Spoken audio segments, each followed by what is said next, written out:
Bienvenue à ce conservatoire des ocres et de la couleur à Roussillon et donc à ce festival Science et Fiction.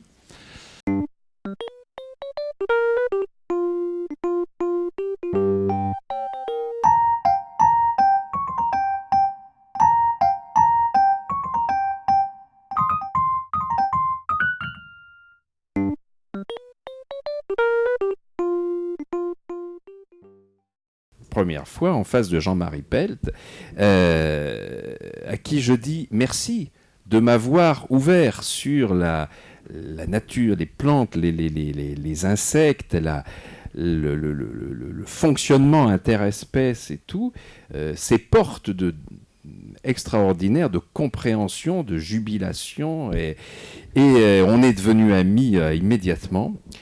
Il y a un personnage que j'avais lu dès la parution de ces grands livres sur les plantes qui me fascinait, que je ne connaissais pas encore à l'époque, c'est Jean-Marie Pelt. Et j'étais sous le charme de son écriture, à la fois évidemment très, très érudite, et puis en même temps de cette chaleur qui manifestait à l'égard de tous ces vivants qu'il décrivait. Et il y avait une bibliothèque dans le laboratoire de Jean-Marie Pelt, et j'empruntais les livres en cachette, je les remettais toujours consciencieusement.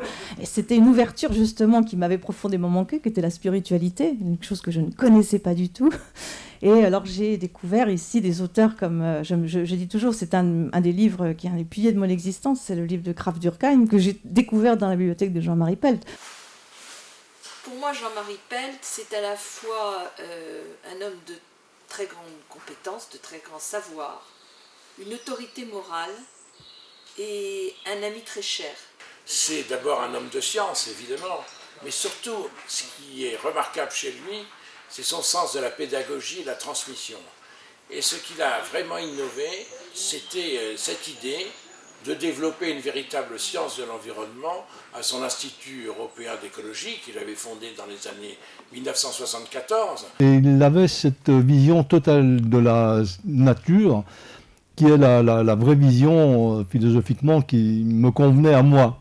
Il était à la fois un puits de science presque encyclopédique, c'était extraordinaire de bavarder avec lui, et il était toujours au courant de la moindre anecdote, il comprenait les jeunes, il était incroyablement relié au temps présent alors qu'il était totalement construit de savoirs les plus anciens. Enfin, il faisait un raccourci comme ça extraordinaire.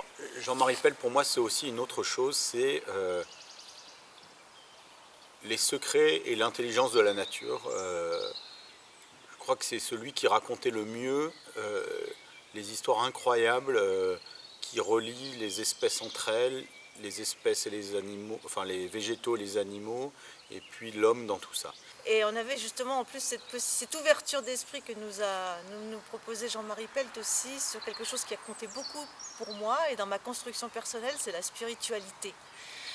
C'était un homme pour qui la spiritualité était importante.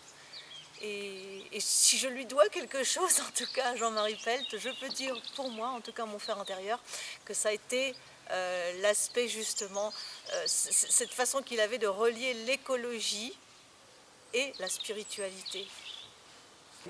Il fait partie vraiment de ceux qui nous ont encouragés et qui nous encouragent même en n'étant plus là à continuer sur cette voie-là, d'avoir le courage de continuer à dire ce qui va et ce qui ne va pas. Jean-Marie Pelt était un endroit où on transformait la science en connaissance et que finalement cette intelligence sublime qu'il avait, c'était du bon sens. Et au XVIIIe siècle, le bon sens, ça faisait le sens commun. Et que peut-être c'est cette science-là vers laquelle il faudrait revenir, celle qui fait de la connaissance et pas forcément celle qui fait du silence et de la finance. Voilà. Peut-être se souvenir que c'est ça aussi la science. Voilà. J'ai un grand problème avec Jean-Marie, c'est que je n'arrive pas à intégrer le fait qu'il soit mort. L'autre jour, je l'ai appelé, j'avais un truc très rigolo à lui annoncer autour d'une découverte sur les plantes. Et à la deuxième tonalité, je me suis dit, merde, il est mort. C'est pas comme ça que je peux communiquer avec lui. Mais évidemment, c'est pas en se retrouvant à Science et Fiction avec les amis de Jean-Marie, avec sa voix, avec son image projetée derrière, que ça va changer. Il est terriblement vivant parce qu'il est toujours terriblement nécessaire. On a ses livres, on a ses amis, on a sa parole qui circule, On n'a plus le contact avec l'être humain à table, par exemple, et ça c'est con, ça manque, mais tout le reste est là.